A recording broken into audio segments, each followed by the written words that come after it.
Hey, hello. Here we are again. It is St Valentines Day, and the love is in there. And everyone is recommending books centered in romance. But how about me, or maybe you, people who don't like reading books about romantic relationship? That's why I decided to make my own list of recommendations of books that are not based on romantic love. There'll be a few books that have romantic love, but you will see that they're very different. So now I'm planning to go on a bit of a side tangent about the reasons why I personally don't read books with romantic plots in the center of my stories.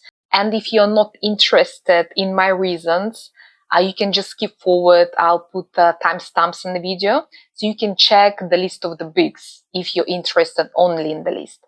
But for now, I just want to maybe explain a little bit why I personally don't read these books.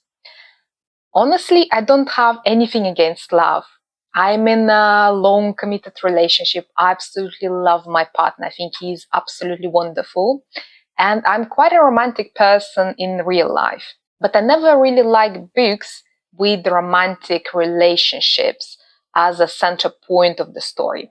And there are a few reasons for this dislike on my part. First of all, I think that majority of these books are focused on the beginning of a romantic relationship with all this will they, won't they, all this angst and anxiety, with all these emotions that happen usually in the beginning of a relationship. It is probably a very controversial opinion, but I think that this first very emotional stage of the relationship is not really about love. It is about infatuation. I don't really believe personally that in the very beginning of this blossoming relationship, there is much love actually. I believe that love is being formed in the future when you spend some time with this person and go through ups and downs in your relationship and actually learn each other and start accepting each other's flaws and you're okay with them. I think this is true love. Additionally, I don't personally like how this first stage of a relationship is portrayed in the books, probably in 90% of the time. Because I don't really like these romantic tropes in the books. I don't like all this anxiety. And I personally feel that in many of the stories, all this emotional tension and the way characters behave is a bit toxic. I don't think that the relationship should bring you emotional struggle. If you feel that you're in emotional limbo and you're struggling and you don't understand what's happening and there are so many obstacles in your relationship, I personally think there is something very wrong with this relationship. I think that normal, healthy relationship should be slightly boring because it's stable, it's predictable, and you're safe. It is your safe space. But at the same time, I understand that it's not very entertaining probably to put this sort of relationship in the books. And I definitely understand the appeal of the stories because they're very entertaining. But as I already mentioned, I personally don't really like them. I personally like stories with more established relationship. That's why if I read some stories with some romance in them, I would rather prefer reading some stories about established couples and how they're reminiscing about their relationship and the sort of challenges of this relationship with the time. So as you can see, I'm not entirely opposed to romance in my books, but they're just slightly different. And plus, there are so many types of love in our lives. It's not only about romantic love. And I don't think that we give enough credit to these other types of love on St. Valentine's Day. That's why I decided to talk about this topic today.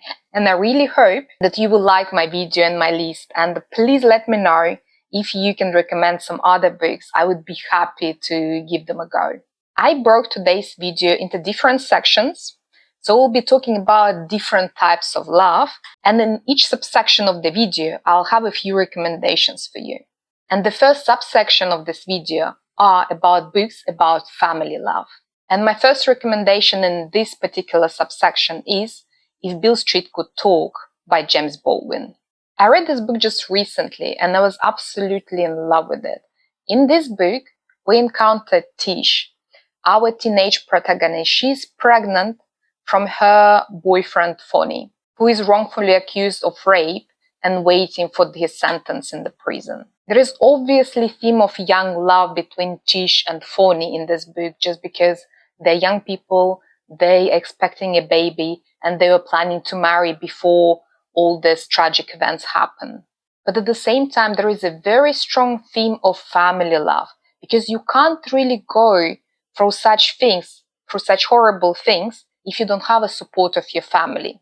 Tish has very close relationship with her family, and we see all the support that she received from her family members. This book is absolutely beautifully written. I would highly recommend this book. As I already said, there is a very strong theme of love running through the entire story. And the second book I would like to recommend for this subsection is Nettle and Bone by Tiken Fisher. You probably already heard about this book because it is quite a popular book on BookTube, but I decided to include it here.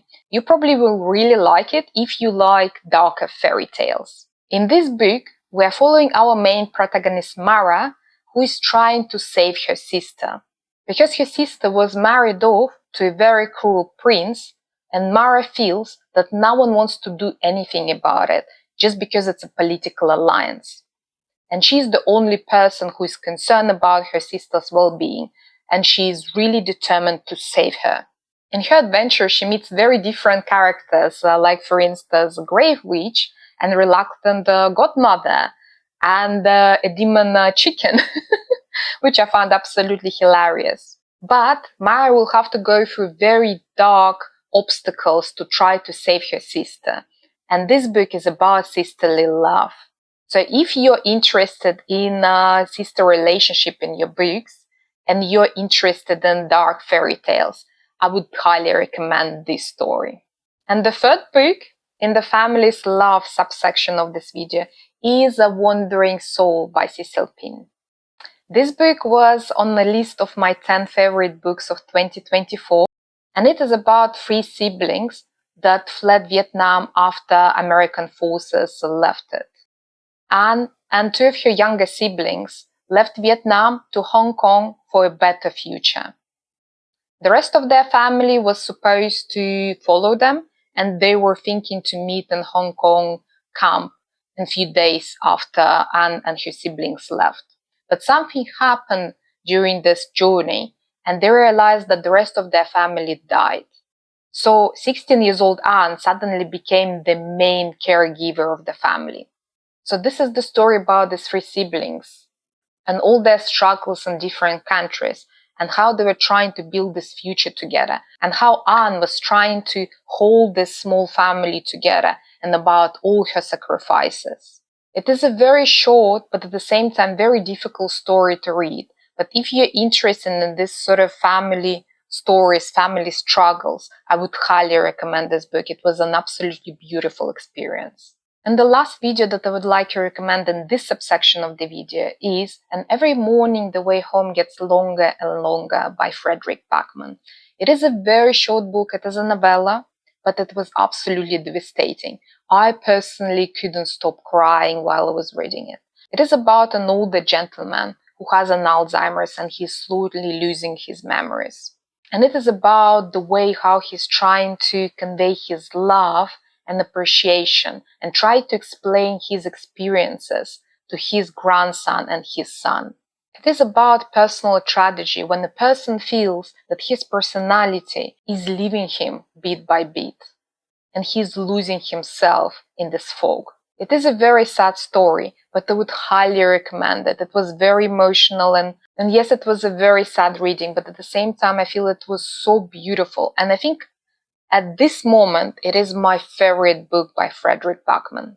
And the next section of this video is about friendship love. I don't think we can actually talk about love without talking about friendship, because it's a very different kind of love, but it's still love. And the first book I would like to recommend in this section is Tomorrow and Tomorrow and Tomorrow by Gabriel Zevin. It was the first book that I read by this author, and I was very impressed. And actually, after that, I read a few other books by the same author, and actually, one of them will be in another section of this video. So in this book, we meet Sam and Sadie. They meet in childhood in the hospital, and they strike a friendship that actually go through the rest of their life. They're both very passionate about making video games, and at some point in the future, they open a company designing video games. We follow this couple of friends throughout their life, and we see ups and downs of their relationship, because sometimes it's not that simple to be friends, but they still manage to find a way to each other. So if you're in the mood for a story about quite complicated relationship, but at the same time about the story when people still manage to find a way towards each other, I would highly recommend this story. And the second book that I would like to recommend you that based on friendship is actually Project Hail Mary. Probably everyone knows about the story just because it's so widely known and probably everyone heard about it at least. But I decided to include it in this video just because it has my favorite representation of friendship. I know it's weird. If you read this book, you probably know what I'm talking about. But I think relationship between these two characters is absolutely precious. So in this book, we find our protagonist Ryland awakening alone on a spaceship. He doesn't remember why he is there, what's the mission, and why he is the only survivor there.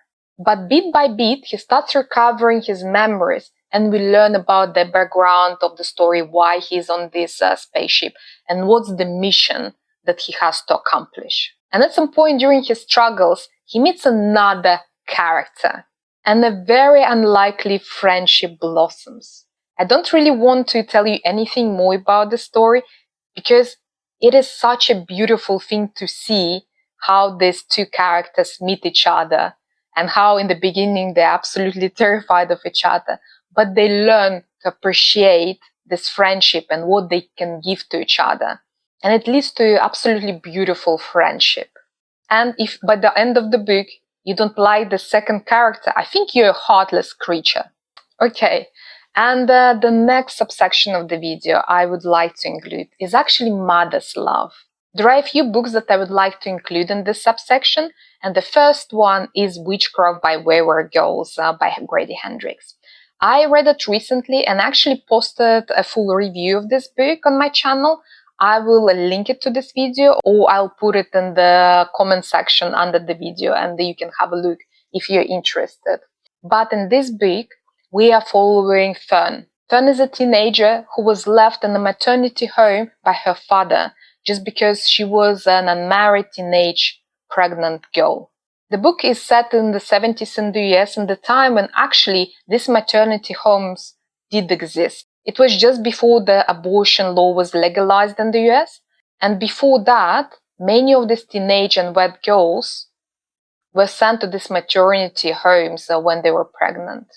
Just to hide their shame, they were staying in these houses till the end of their pregnancies. They were giving birth to their children and were giving their children away for their adoption. So this is a horror book with a very strong social theme. We explore the theme of shaming, of injustice, and what these girls have to go through. They don't have any rights, they're controlled by adults all the way, and they don't have any saying in anything what's happening to them. It is a very difficult book to read, but I would highly recommend it. I would say the horror part of the book wasn't really that horrific, because at some point Fern and a bunch of other girls she meets in this maternity home meet a witch, and they get access to a witchcraft book, and they're trying to learn some magic to take some of their power back. But every power has a price. I personally wish that this horror theme of the book was a little bit more horrific maybe, but at the same time I feel the social aspect of this book was absolutely amazing. And the next book on this list about mother's love, I would like to recommend The Witch's Heart by Genevieve Gonichek. I tried pronouncing this name a few times and probably I butchered it. I'm really sorry if this is the case. But in this book, we follow a witch, Angraboda. She was the wife of Loki and she had a few children with him. And in this book, we are exploring mother's love, Angraboda's love for her children, and what mother is capable of in order to protect her children from everyone, from the world around them, and probably even from their father.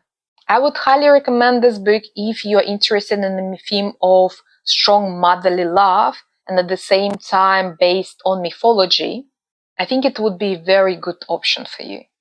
And the next book on this list is The Land of Lost Things by John Connolly. If you watch some of my previous videos, I mentioned a few times, but that John Connolly is one of my favorite authors, and I would like more people to read his books. But this particular book is a second book in a duology, but I think you probably can read it independently. You definitely see some of the characters that appear in the first book, but at the same time, I feel the stories, the plots of these two books are independent enough so you can read them separately. But in this book, we follow Ceres, and her 8 years old daughter Phoebe is in coma. And Ceres is despairing because she visits Phoebe every day in the hospital and she starts losing her hope. Sometimes she starts getting these thoughts in her head that maybe it's for the best if Phoebe just dies and she can move on with her life. And some dark forces start listening to her. It is another example of dark fairy tale story, and if you're really into this genre, I would highly recommend it. I would say all John Connolly books are quite dark. That's probably why I really like his stories. It actually also helps that his writing is very beautiful. But in this story, Ceres enters another realm. It's actually a portal fantasy, and she's trying to bring her daughter back. And she tries to process her grief. This duology is very heavily based on the grief and what sometimes we're capable of. And the next book and the last book in this particular category is Beloved by Toni Morrison. You probably already heard about the story because it's a very famous book, it's a classic. And I found it a very heavy read. I absolutely loved it, but it felt me absolutely devastated. But it discusses topics of slavery and what sometimes we're capable of, what mother is capable of when she's trying to protect her children. Because sometimes love is very complicated. But our protagonist Seth was born a slave. She escaped slavery to Ayaho, but 18 years later, her house is still haunted by the spirit of her daughter. And in the course of the book, we learn what actually happened. I would highly, highly recommend this book. It's a classic for a reason. Yes, it's a very heavy read, but I think it's worth it. And logically, the next section of this video is actually about father's love. And the first book I would like to recommend is A Pet Cemetery by Stephen King. Again, you probably heard about this book because it's very, very famous, and I know that it's one of these books that people usually say that it's their favorite book by Stephen King. This is not the case for me, but at the same time, I recognize the strong themes of father's love in this book. So in this story, we are following a new family that moved to a new house. They have a perfect family: physician father, beautiful wife, adorable daughter, and infant son. But something is wrong with the woods next to their house. There is an old cemetery. So the father learns the story about the cemetery, which he doesn't really believe in. But some things start happening in the book where this belief put to the test, and very dark things start happening. This book discusses what you are capable of as a father to save your family. I think this book will especially appeal to people that have children. This is not my case, and probably that's why it didn't really affect me that much. But I heard that people that have children really, really felt the story. So I would really recommend it. And another book in this section is actually another book by Gabrielle Zevin. I already mentioned this author before in the previous section about friendship. But this is The Storied Life of A.G. Fikry. I read this book a few years ago and I absolutely loved it. And this book is about A.G. Fikry, quite a grumpy bookseller. He owns a bookshop on an isolated island, and his life is not really going great. His wife has died and his book sales are tumbling. And he's isolating himself more and more from the community. But at some point he finds a very peculiar parcel in front of his bookshop.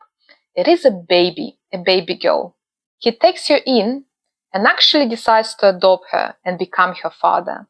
And throughout the book, we see transformation of this person, and we see this new love that blossoms between this child and her father. This book is simultaneously sad and very heartwarming.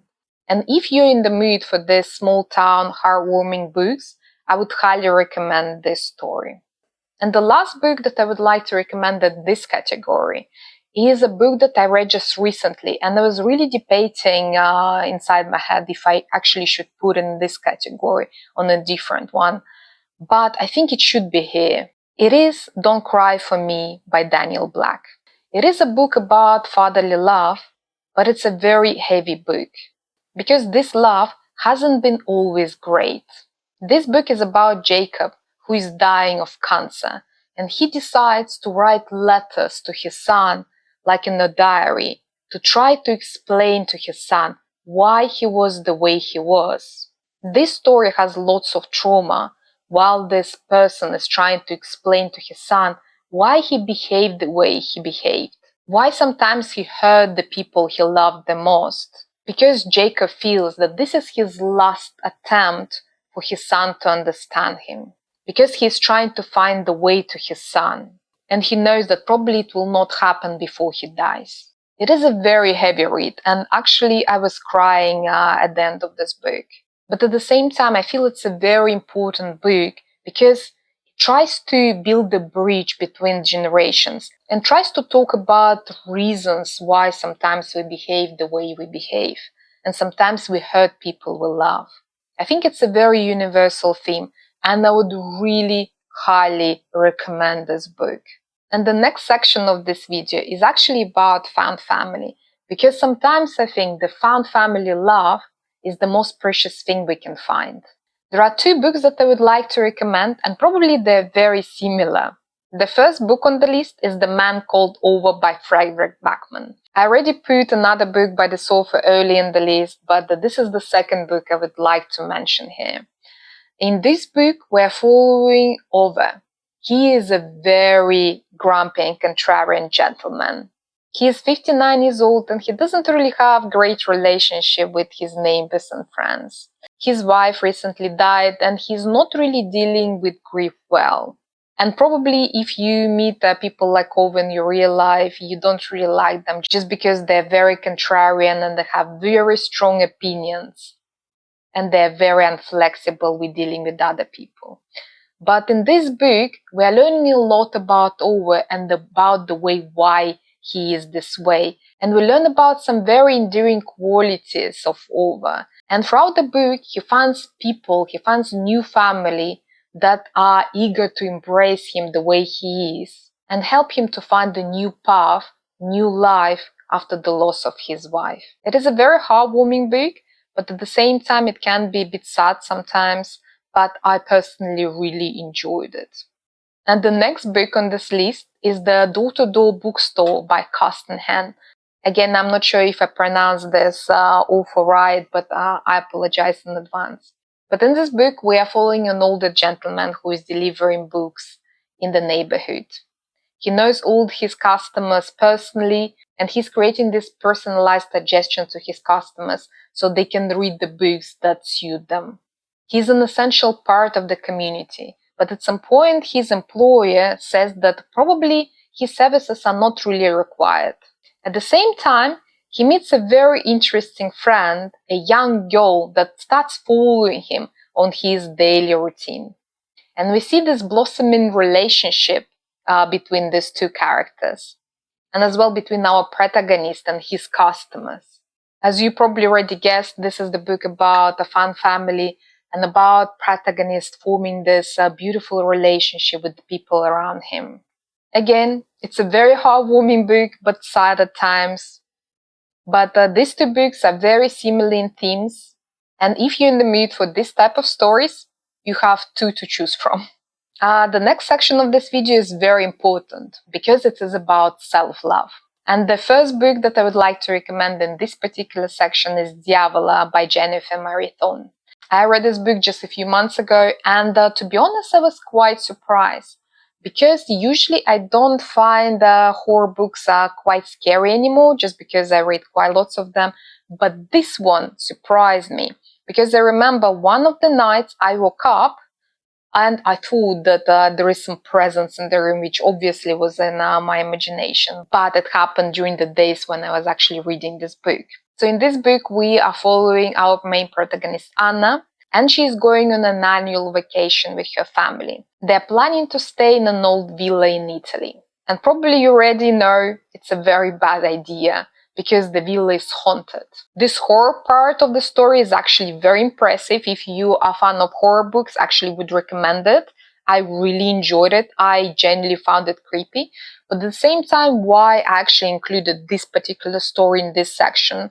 Because Anna has very toxic relationship with her family. This is the second biggest theme in this book about how Anna is trying to unravel a relationship between her siblings and her parents and her ex-partner.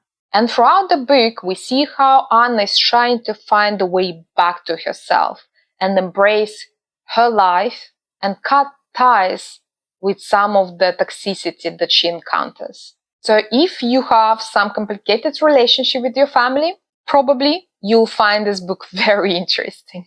And the second book that I would like to recommend in this section is Remnant Population by Elizabeth Moon. It is a classic sci-fi story, and I really enjoyed it when I read it probably about half a year ago. But in this book, we're following Ophelia and her family, and they live on this planet that they were terraforming for the humanity. But at some point, the corporation that sent them there in the first place changed their mind and sent them to another planet instead. Ophelia decided it's enough. She decided that she is sick and tired of people disregarding her because she is an older woman now, and she just decided to live free and remain on this planet to live the rest of her life there without other people bossing her around. I absolutely enjoy the monologue in Ophelia's head because she is so tired of people trying to tell her what to do all the time. And you always read about these complaints that are running through her head, and you really feel for Ophelia. So if you're in the mood for all the characters trying to control their destiny, their life, and being brave, and being just tired of the society, I think this book will really work for you. And obviously, there will be some very crazy things that are happening when the rest of the people will leave the planet and Ophelia stays alone. And the last book that I would like to recommend in this particular section is Welcome to Yanamdong Bookshop by Wang Boryum. Again, sorry for butchering the name. But in this book, we're following our protagonist who decided to follow her dreams. She quit her well-paid job, she left her partner, and she decides to open a bookshop, which is a very cozy and probably very common premise in books nowadays, in this sort of healing literature. But what I particularly like in this book, what I appreciated the most, are the themes that we explore in this book. Because in this book, we don't only cover all the complexities of running a small bookshop, we also cover themes of self-love and self-actualization. Because characters in this book are trying to find their own path in life. They're trying to escape this pressure from the society. When society and the family are telling you what to do, how you're supposed to live your life. And people just find this pressure unbearable when they feel shame and grief when they're trying to live their own life, but society is telling that something is wrong with them and what you're doing is wrong. It leads to confusion and depression for some of the characters, and they're simply trying to find the way back to themselves. So if you're interested in this theme of trying to build your own destiny, I think this book will be really good for you. And the next section of this video is actually books about broken love. I know it's a very confusing title for this particular section, but love is a very complicated feeling. And the first book that I would like to recommend in this section is The Sword of Kaigen by ML Wang. I finished it recently, and it's a fantasy book. It's actually standalone fantasy. So if you decide to give it a go, you don't need to read a huge series. And this book, we are following primarily Misaki, a mother, and Mamoru, her son. But for the purpose of this particular video, I'll focus on Misaki. The Sword of Kaigen is an Asian-inspired fantasy, and the family is located in the Sword of Kaigen region of Kaiganese Empire, which is neighboring another country, and there is a constant geopolitical tension between the countries. And during the book, there is a possibility of invasion. Misaki had quite a violent past when she was a student. She used to be a student in a foreign academy in a different country, and she was some sort of a vigilante. She was fighting criminal lords. After she finished the university, she was married off, and she's part of a very influential family in the Sword of Kaigen, and her husband is one of the best warriors. But it's a very patriarchal society, and Misaki has to suppress her past and her urges. She has to live with the very cold and frigid husband, and her children remind her of him. She has very complicated relationship with her children because of it. And sometimes she has to remind herself that she actually loves them. Throughout the book, Misaki will have to reconcile her violent past with her very domesticated present and find a way to love her children and her husband. It is a book about difficult circumstances in life and how sometimes you just have to reconcile it and find a way to build a better future. I personally really liked this theme of the book. That was my favorite one. There are some other themes that I explored in this book, but this one was my favorite. That's why I put it on the list in this category. And the next book that I would like to recommend in this particular category is The Shadow Glass by John Winning. This is a heavily 80s atmosphere-inspired book. If you have nostalgia for 80s, probably you'll really enjoy it. But in this book, we are following Jack, and his life is in shambles. He is unemployed, he's under threat of eviction, and he has to deal with the death of his father. He has very complicated relationship with his father. His father used to be a very famous film director with a movie that was very popular in the 80s. It's a puppet movie about some magical realm. Jack grew up on this movie, and he really believed in the atmosphere, and when he was a child he thought that it's all real. But now when Jack is adult and his father passed away, he had to go back to his childhood home and face all these memories again. Because at some point the relationship between Jack and his father broke down and they were alienated. But at some point he realizes that puppets are actually alive and he has to save the world. And at the same time, he will have to find a way back to his father to try to find this love again. So if you are a fan of 80s and you like these older movies and you like 80s vibes, I would highly recommend this story. And the last book that I would like to recommend in this category is Strange Pictures by Oketsu. I read this book recently and I uploaded a review of this book on my channel, so I will link it to this video if you're curious to see. But I had a great fun with this book. It's a horror murder mystery. I wouldn't say that it was particularly horrifying. I didn't find it very scary, but I would say it was just eerie and unsettling. So if you're a fan of fast-paced and intriguing murder mysteries, I would recommend this book. But this book is split in 4 sections that are seemingly not really connected. And in each of the sections, we encounter some mystery that we're trying to solve. And the author provides us with drawings that we can use to solve the mystery. So you can feel like a detective in the story. So you feel that you have all the tools to solve the mystery. The sections are portraying different characters in different timelines, but in the end, all the story is about one mystery that you are trying to piece together. It is very complicated for me to actually explain why I included this particular book in this category, because if I try to explain it to you, I'll probably spoil it. If you're actually interested in this book, I would just recommend you to watch my review of it and decide if you're interested. But the reason why I included it, because there is a very strong theme of love and how sometimes it can get very, very dark. I think you'll have lots of fun with this book if you decide to give it a go. And the next category in this video is an older love. As I already mentioned at the beginning of the video, I personally really like to read stories about established love. And I have two books that I would like to recommend in this particular category because I think sometimes it's quite complicated to find books that focus on older love. So if, for instance, if you have some examples of other books that you would put in these categories, please let me know because I'm always looking for this sort of books. And the first book in this category is Buried Giant by Katsuo Ishiguro. It is sort of a fable where we're following an elderly couple that are walking through this enchanted land and trying to find the son that they haven't seen for a while. But something is wrong with the land because people don't remember certain things. And even for our protagonists, sometimes they're very confused about certain things in the past because they can't clearly remember what actually happened.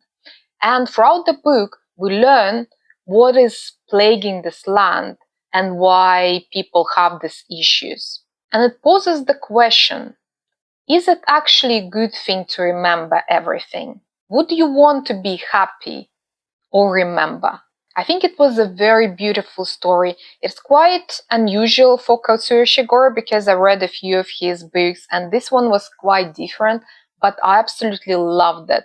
I know that some people don't really like it just because it's quite unusual, but it really worked for me personally. And if you want to have a story about elder people where they think about their love and their life, I would really recommend this book. And another book that I would like to recommend in this category is actually it's a series of books, so I'm cheating here. This is the First Day Murder Club mystery series by Richard Osman. I already mentioned in the past that I really enjoyed this series. It's a sort of a series of cozy murder mysteries. And in these books, we are following a group of retired people that live in a sort of retirement care home in England, and they're solving murder mysteries for fun. So it's a group of very different characters, but all of them are very endearing. But this is not the reason why I love this series. It is a murder mystery series, and I think murder mysteries are interesting, but for me personally, are not the strongest point of this series. I think what I like the most about this particular series that it focuses on older people, and we get exposed to their fears, joys, happiness, and different thoughts that they have. And because we are dealing with older people, it is quite different from maybe what you think about if you are in a different age group. They're reminiscing a lot on their lost friendships, loves, and there is lots of love and sadness in their thoughts. They're at that age when they start losing their friends and loved ones, and we see how they think about it and how it's affecting them. There is also lots of humor in this series, so it's not only gloom and sadness. I just think that's such a heartwarming series, and I really hope that many people will like if they will give it a go. So that's it from me. I really hope you enjoyed this list, and please let me know if you have some other recommendations that you would like to add to my list. I will be very excited to actually try these books as well. And if you're like me and you don't really like romance in your books, there is lots of other types of love that we can enjoy in our stories. We just should embrace different types of love sometimes. Happy Valentine's Day to you, and I'll see you soon. Bye.